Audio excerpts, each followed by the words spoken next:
নরসিংদীর পলাশে উপজেলার প্রাণ আরএফএল গ্রুপের একটি কারখানায় অগ্নিকাণ্ডে এক শ্রমিকের মৃত্যু হয়েছে। গতকাল শুক্রবার বিকেলে উপজেলার টাঙ্গাই ইউনিয়নে প্রাণ ইন্ডাস্ট্রিয়াল পার্কে এই ঘটনা ঘটে।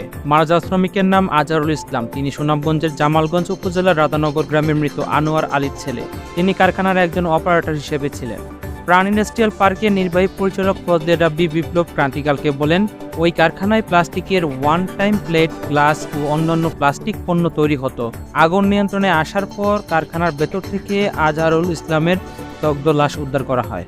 এদিকে স্থানীয় ফায়ার সার্ভিস ও কর্তব্যরত শ্রমিকদের সূত্রে জানা যায়, গতকাল বিকেলে সোয়া 4টার দিকে প্রাণ আরএফএলের দোতলায় একটি ভবনে প্লাস্টিকের তৈরি মালামালের গুদামে আগুন লাগে। খবর পেয়ে প্রথমে পলাশ ফায়ার সার্ভিসের 2টি ইউনিট এসে আগুন নিয়ন্ত্রণের চেষ্টা চালায়। আগুনের মাত্রা বেড়ে গেলে নরসিংদী থেকে আরও 3টি ও মাধবদী থেকে 2টি ইউনিট এসে যোগ দেয়।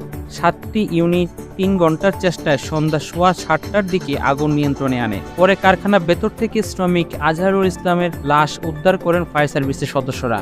পলাশ ফায়ার সার্ভিসের স্টেশনের কর্মকর্তা সাদিকুল বারী ক্রান্তিকালকে বলেন, কারখানায় আগুন নিয়ন্ত্রণে আনার পর ভেতর থেকে এক শ্রমিকের লাশ উদ্ধার করা হয়েছে। আগুনের সূত্রপাত সম্পর্কে নিশ্চিত হওয়া যায়নি। অগ্নিকাণ্ডের ক্ষয়ক্ষতির পরিমাণ ও আগুন লাগার কারণ তদন্ত শেষে জানা যাবে। News desk, ক্রান্তিকাল।